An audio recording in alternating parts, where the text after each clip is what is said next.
नमस्कार दोस्तों। आज हम गीता का 12वां अध्याय सुनने जा रहे हैं। अध्याय 12 को भगवान श्री कृष्ण ने भक्ति योग कहा है। यह अध्याय हमें बताता है कि भगवान तक पहुंचने का सबसे सरल, सबसे प्राकृतिक और सबसे सुंदर मार्ग भक्ति है। पहले के अध्याय में कर्म, ज्ञान और ध्यान योग आए हैं, लेकिन यहाँ श्री कृष्ण बताते हैं कि इन सभी मार्गों में भक्ति का मार्ग सबसे सरल, सहज और सभी के लिए उपयुक्त है। इस अध्याय की शुरुआत अर्जुन के एक बहुत महत्वपूर्ण प्रश्न से होती है। वह कृष्ण से पूछते हैं, हे कृष्ण, जिन भक्तों का मन आपके रूप में लगा है और जो लोग निर्गुण, निरंकार परमात्मा की उपासना करते हैं, इन दोनों में कौन बेहतर है? कौन आपको अधिक प्रिय है? यह प्रश्न आज भी हर इंसान के मन में होता है। कभी हम मूर्ति में भक्ति करते हैं, कभी ध्यान में निरंकार ईश्वर को महसूस करते हैं। कई लोग पूछते हैं, कौन सा मार्ग सही है?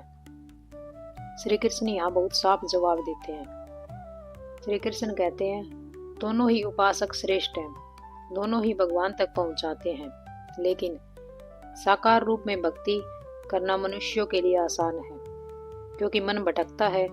उसे किसी रूप, किसी आवाज, किसी गंध, किसी याद से जुड़ना आसान लगता है, जबकि निरंकार परमात्मा का ध्यान करना बहुत कठिन है। उसमें मन को बिल्कुल स्थिर करना पड़ता है और भटकने का डर ज्यादा रहता है। इसलिए श्री कृष्ण कहते हैं, जो मन को मुझ में लगाकर प्रेम और विश्वास से मेरी भक्ति करते हैं, वे मुझे सर्वाधिक प्रिय हैं। यह श्री कृष्ण बताते हैं कि जिस भगवान रूप में भी और निरंकार में भी पर भक्ति वही श्रेष्ठ है जो आसानी से मन को उनसे जोड़ दे। श्री कृष्ण कहते हैं, भक्ति का पहला आधार है विश्वास। विश्वास कि भगवान अपने हैं, विश्वास कि मेरा कर्म, हर दुख सुख, हर स्थिति ईश्वर की कृपा और योजना का हिस्सा है। दूसरा आधार है समर्पण। जो कुछ करते हैं भगवान को अर्पित कर देना। जब मन भारी लगे भगवान को सौंप देना। भगवान कहते हैं, अर्जुन, यदि तुम मुझ में मन लगाओ, मुझ में लगा रहो, तो निश्चित ही तुम मुझे पालोगे। यही भक्ति योग का सार है, मन का भगवान से जुड़ जाना। यदि मन भगवान में नहीं लगता, श्री कृष्ण जानते थे कि मन लगाना बड़ा कठिन काम है, इसलिए वे 4 स्तर बताते हैं। पहला स्तर, मन भगवान में लगाओ। यदि ऐसा कर पाओ तो उत्तम है। दूसरा स्तर, यदि मन ना लगे तो नियमित अभ्यास करो, जैसे रोज मंत्र जाप, प्रार्थना, भजन, ध्यान। तीसरा स्तर, यदि साधना भी कठिन लगे तो अपने सभी कर्म भगवान को अर्पित करो। जो कर रहे हो उसे भगवान की सेवा समझकर करो। चौथा स्तर, यदि यह भी कठिन है तो कम से कम बिना स्वार्थ के अच्छे कर्म करो। इन 4 मार्गों के अंतिम लक्ष्य एक ही है, मन की शुद्धि और हृदय में भगवान का स्थान। क्योंकि इसमें कठिन ध्यान की जरूरत नहीं, गहन ज्ञान की आवश्यकता नहीं, बड़े बड़े यज्ञ, तप या नियम की मांग नहीं। कोई भी गरीब, अमीर, बच्चा, बूढ़ा, महिला, पुरुष भक्ति कर सकता है। भक्ति में बस प्रेम चाहिए। श्री कृष्ण कहते हैं, भक्ति मुझे बहुत सरलता से प्राप्त कर लेता है। भक्ति मन को कोमल बनाती है, अहंकार को हटाती है और जीवन में मिठास लाती है। अध्याय के अंत में भगवान श्री कृष्ण उन 26 गुणों का वर्णन करते हैं जो एक सच्चे भक्त में होते हैं। ये गुण सिर्फ धार्मिक नहीं, ये व्यवहारिक और जीवन को भी सुंदर बना देते हैं। किसी से द्वेष न करना। भक्त के मन में किसी के लिए नफरत नहीं होती। सबके साथ प्रेम से रहना, चाहे दूसरा जैसा भी हो। दूसरों के दुख में सदा साथ खड़ा रहना। अपना पराया का भाव कम होना। अहंकार रहित होना। संतोष जो है उसमें आनंद रहना। मुश्किल में शांत रहना। इंद्रियों को नियंत्रण में रखना। मन और बुद्धि का भगवान में स्थिर होना।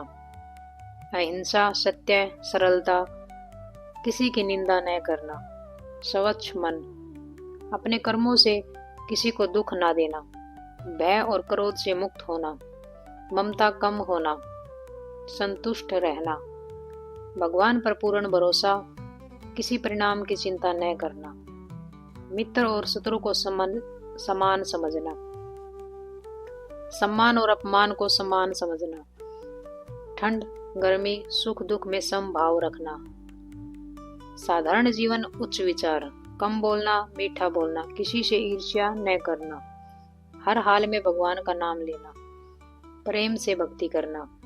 श्री कृष्ण कहते हैं, ऐसे गुणों वाला भक्त मुझे अत्यंत प्रिय होता है। भगवान कहते हैं, ध्यान से समझो, मैं भक्ति से बंधता नहीं, ज्ञान से नहीं, मैं प्रेम से प्राप्त होता हूँ, तर्क से नहीं। जिसके हृदय में प्रेम है, जिसकी आंखों में दया है, जिसके शब्दों में मिठास है, उसे भगवान बहुत जल्दी स्वीकार करते हैं। हर काम को भगवान को समर्पित करो, चाहे नौकरी हो, घर का काम हो, पढ़ाई हो, सोचो यह भगवान की सेवा है। दिन में 5 मिनट भगवान को याद करो, समस्याओं को भगवान पर छोड़ दो। समर्पण का अर्थ यही है। दूसरों को प्रेम, दया और आदर दो, यही भक्ति की सच्ची परीक्षा है। किसी के प्रति द्वेष न रखो, नफरत मन से भगवान को दूर करती है। भगवान का वचन, मैं हर भोग स्वीकार नहीं करता, पर प्रेम अवश्य स्वीकारता हूँ। कई लोग सोचते हैं, क्या भगवान को बड़े मंदिर चाहिए, महंगे प्रसाद चाहिए, जटिल पूजा चाहिए। श्री कृष्ण इसका उत्तर बहुत सरल शब्दों में देते हैं। यदि कोई मुझे प्रेम से एक पत्ता, फूल, फल या जल चढ़ाए, मैं उसे स्वीकार करता हूँ। भक्ति में भाव देखे जाते हैं, वस्तु नहीं। जो व्यक्ति भगवान का हो जाता है, उसे किसी बात का डर नहीं रहता, क्योंकि उसे पता है, मेरे जीवन की बागडोर भगवान के हाथ में है। अध्याय 12 हमें बताता है, ईश्वर को पाने के अनेक रास्ते हैं, कर्म, ज्ञान, तप, योग, पर सबसे सरल, सबसे मधुर, सबसे प्रेमपूर्ण मार्ग है भक्ति का मार्ग, जहाँ बस एक ही नियम है, प्रेम करो, विश्वास करो, नफरत त्यागो और भगवान को अपने जीवन का साथी मानो। ऐसा करने वाला हर व्यक्ति दुखों से ऊपर उठ जाता है और जीवन में आनंद, शांति और आत्मबल पाता है। धन्यवाद। जय श्री